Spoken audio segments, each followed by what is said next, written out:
Boston sleeps under the boots of redcoats. But beneath the silence, a storm is rising. The chill of a Boston morning bit through the fog that rolled off the harbor. Tall masts stood like bare trees against the gray sky, and the faint creak of wooden ships echoed across the docks. 17-year-old Samuel Carter tightened the worn scarf around his neck and glanced at the British soldiers marching down King Street. Their red coats glowed like fire under the pale sun. Sam worked at his father's print shop, Carter's Press and Paper, a modest business that printed pamphlets, letters, and sometimes the forbidden words of rebellion. Greater than, the Crown will not be pleased if they find out about this one, murmured Mr. Carter, slipping a folded sheet into a bundle of papers.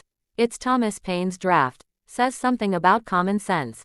Sam smiled faintly. He'd heard whispers of revolution in taverns and markets, in sermons and secret meetings. Everyone talked about liberty, though no one dared to say it too loudly. That afternoon, when the bell of the Old South Meeting House tolled, Sam followed the crowd that gathered in the square. There, a tall man stood on a barrel, his voice thunderous, Samuel Adams. They tax our tea, our paper, our very right to speak. Shall we bow to tyranny, or stand as free men? The crowd erupted. Men waved fists in the air. Women clutched their shawls, eyes burning with resolve.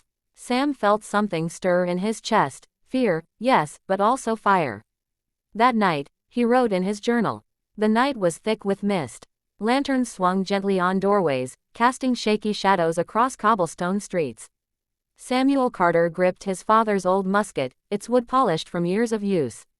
Tonight, he would ride with the militia, not just to witness history, but to make it. Paul Revere's voice echoed through the quiet tavern as he briefed the riders. Greater than, the regulars are marching tonight. Lexington, Concord, we must alert the countryside. Every man who can hold a musket must be ready. Sam's heart pounded as he mounted his horse. Alongside him rode Thomas Green, a childhood friend who had a knack for mischief but now seemed serious beyond his years. They rode silently through alleys, the hooves of their horses muffled against the foggy streets. The first shots rang out at Lexington Green, a brief, chaotic volley that would be remembered forever. Sam ducked instinctively, the musket trembling in his hands. He saw men fall, some screaming, some silent.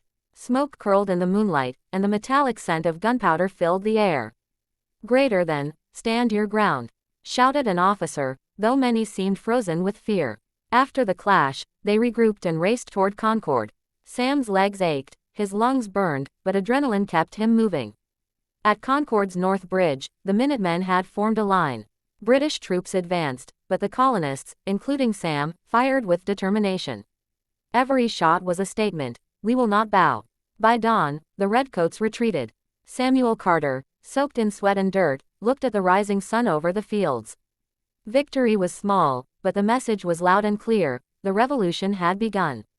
That night, Sam wrote feverishly in his journal. Greater than, tonight, the world changed. We are no longer subjects of a distant king. We are Americans, and freedom will be our fight. Winter's frost had blanketed Boston. Smoke curled from chimneys, mixing with the fog rolling off the harbor.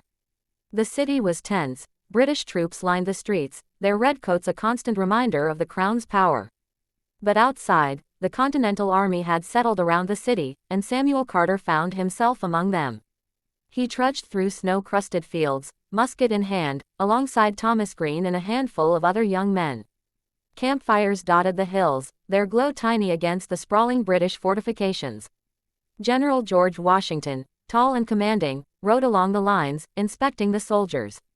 He was a figure of both reassurance and fear, his calm demeanor masking the immense pressure of leading a fledgling army against the might of Britain.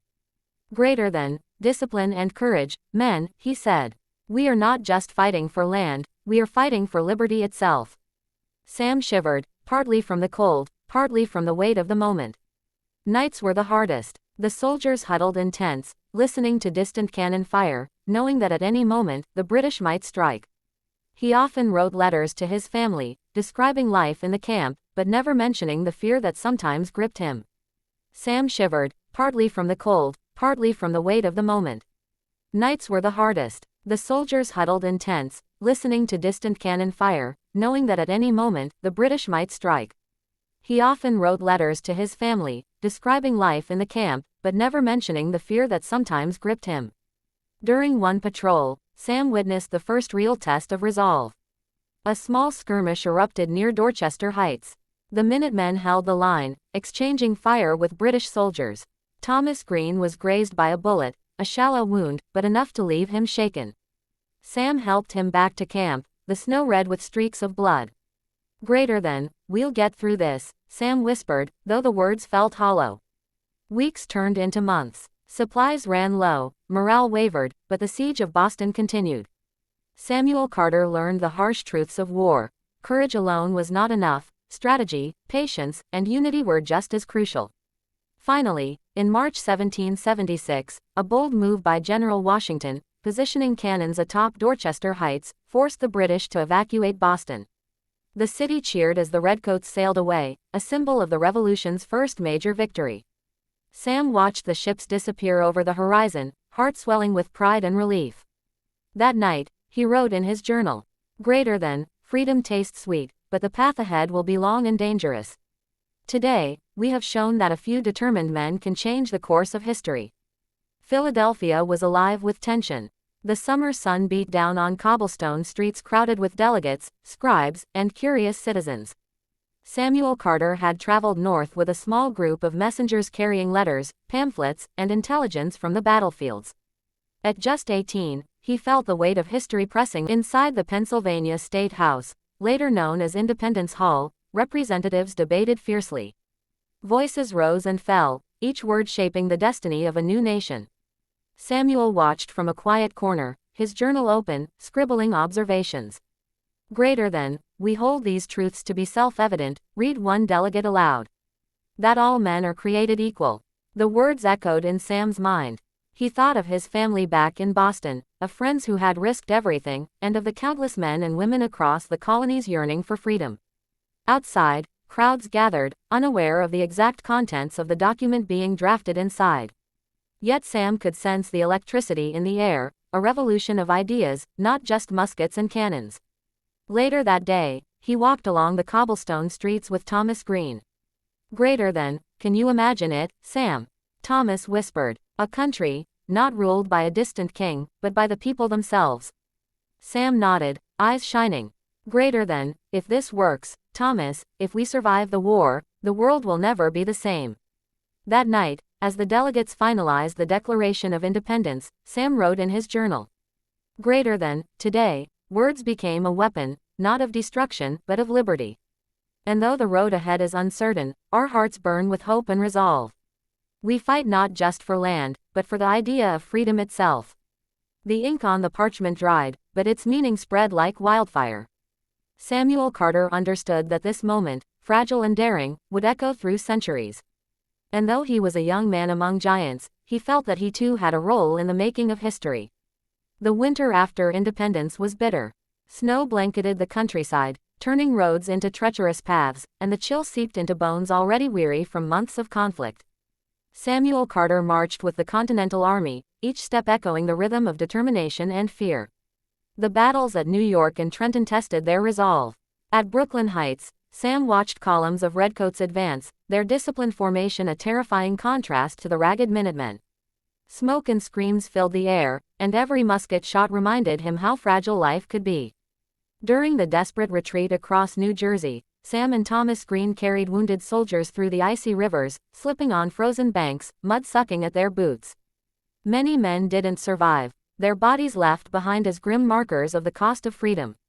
One night, huddled around a small fire, Sam wrote in his journal, "The frost bites deeper than any bullet. Yet in every frostbitten hand, I see a fire that refuses to die. Liberty is cruel, but we crave it still."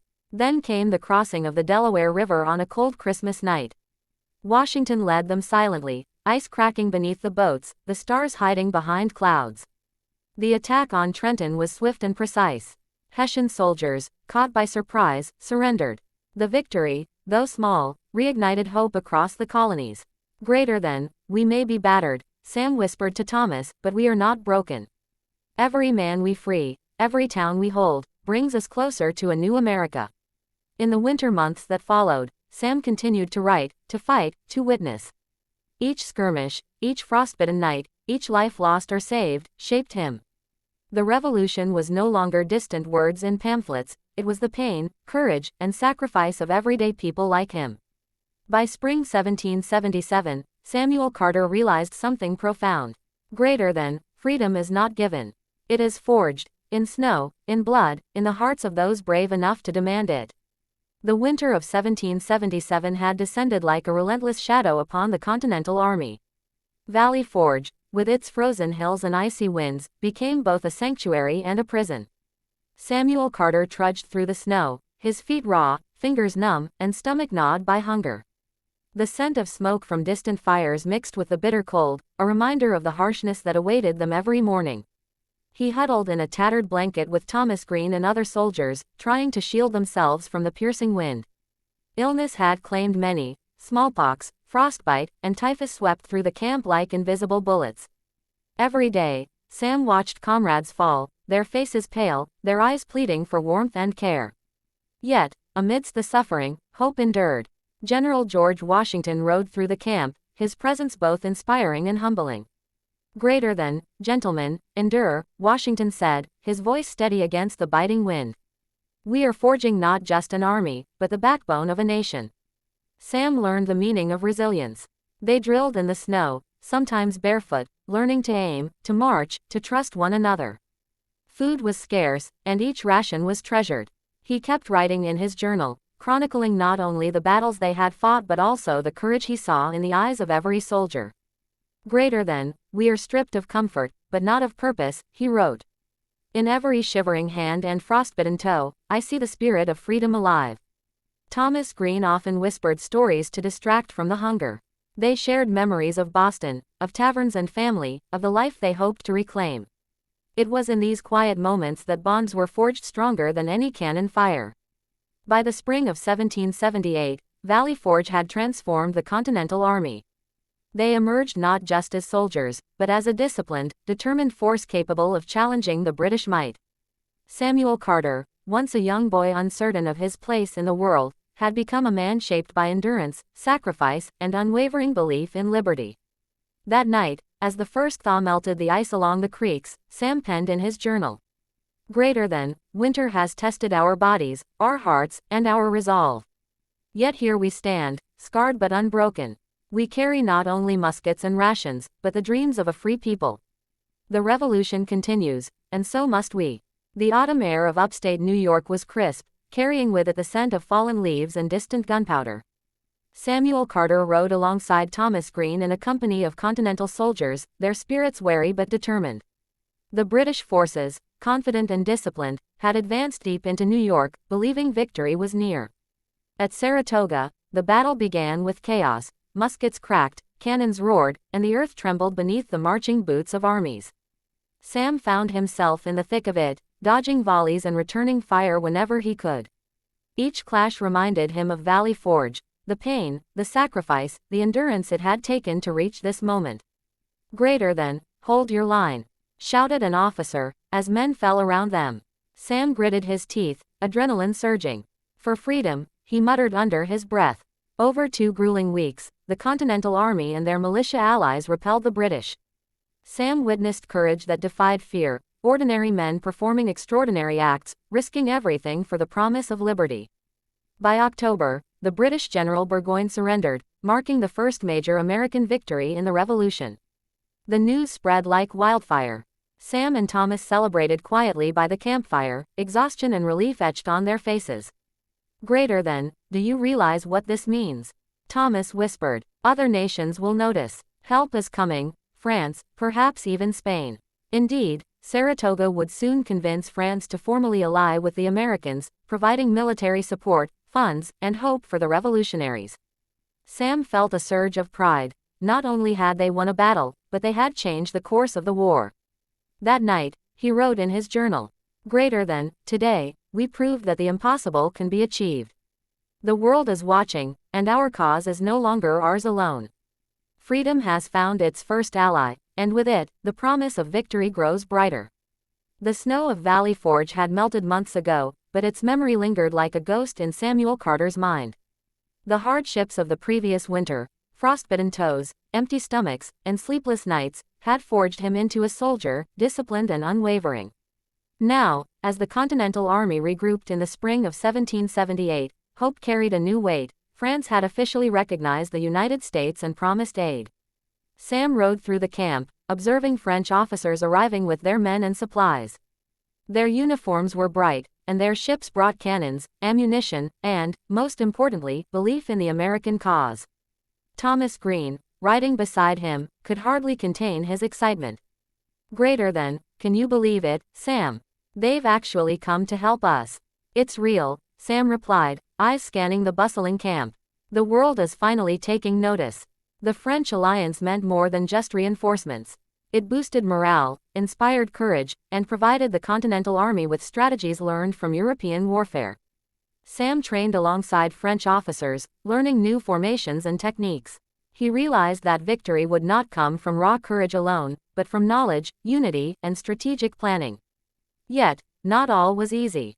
Sam witnessed the lingering fear and fatigue in soldiers' faces, men still haunted by Valley Forge, still mourning comrades lost.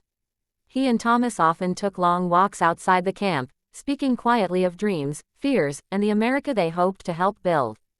"Greater than, the fight isn't just with muskets," Thomas said one evening. "It's with hope, Sam. With belief. That's what keeps us alive." With the French Navy patrolling the coast and supplies arriving steadily, the Continental Army felt revitalized. Sam realized that the revolution had transformed from a desperate struggle to a coordinated effort, with the possibility of victory now within reach. That night, he wrote in his journal, "Greater than, winter tested our bodies, Saratoga tested our courage, and now, with allies at our side, our hearts are strengthened. Liberty is no longer a dream whispered in secret, it is a flame burning brightly across the colonies. The revolution marches on, and so do we." The southern colonies were a land of heat, humidity, and constant tension. Samuel Carter rode with a detachment of Continental soldiers through dusty roads and dense forests. Unlike the open fields of the North, the South offered guerrilla warfare, sudden ambushes, and uncertainty at every turn. Sam had grown accustomed to battle, but nothing could have prepared him for the unpredictability of the Southern campaigns. In small towns and plantations, loyalists and patriots clashed violently. Families were torn apart, homes were burned, and no one remained neutral for long. Thomas Green, ever loyal, rode beside Sam as they scouted for enemy movements. "Greater than, everywhere you look, Sam, there's fear. But also courage. Ordinary people, defending their land, their families," Thomas said. Sam nodded, gripping his musket tightly. One night, they discovered a hidden loyalist encampment. The ensuing skirmish was swift and chaotic. Smoke, gunfire, and shouts mingled in the darkness. Sam saw men fall, some to bullets, others to exhaustion and despair. Yet each victory, however small, brought hope. Amid the chaos, Sam found moments of humanity. In a burned-out farmhouse, he tended to wounded civilians, sharing blankets and food, realizing that the war was not just about territory but the lives it impacted. "Greater than, we fight for freedom," he whispered to a young girl hiding under the rubble. "But freedom has a price, one we all must bear." The Southern campaigns culminated in the decisive siege of Yorktown in 1781. Sam's unit, along with French allies, participated in encircling British forces under General Cornwallis. The strategy worked. The British, trapped and outnumbered, surrendered. The roar of victory echoed across the fields, carrying the weight of years of sacrifice. That evening, as Sam watched the sun set over Yorktown, he reflected in his journal. "Greater than, from Boston to Saratoga, from Valley Forge to the southern forests, we have endured. We have suffered, we have fought, and we have triumphed. Liberty is no longer a distant dream, it is within our grasp." The year was 1783, and the air in Philadelphia was thick with anticipation. The long struggle for independence was drawing to a close. Samuel Carter, now a young man hardened by years of battle and sacrifice, walked through the bustling streets, marveling at how the city had changed. Delegates gathered in stately halls, negotiating terms with British representatives. Samuel observed from a distance, aware that the ink on these papers would determine the fate of a nation. The Treaty of Paris promised recognition, sovereignty, and the birth of a new country, the United States of America. "Greater than, it is finished," Thomas Green whispered, tears glinting in his eyes. "All those years, all those battles, we did it." Sam nodded, feeling a mixture of triumph and melancholy. He had lost friends along the way, witnessed unimaginable suffering, and endured hardships that had tested every fiber of his being. Yet, he had also witnessed courage, hope, and the power of ordinary people to change history. Across the colonies, celebrations erupted. Bells rang from steeples, fires blazed in town squares, and people danced in the streets. Freedom had been won, but Sam knew the true work was just beginning, building a nation from the ashes of war. In a quiet corner of his journal, Samuel Carter wrote, "Greater than, we dreamed of liberty, and through fire and blood, it has been realized. The revolution has forged a people unbroken and determined. America is free, and its story is just beginning." As he looked out over the city, Sam felt a deep sense of fulfillment.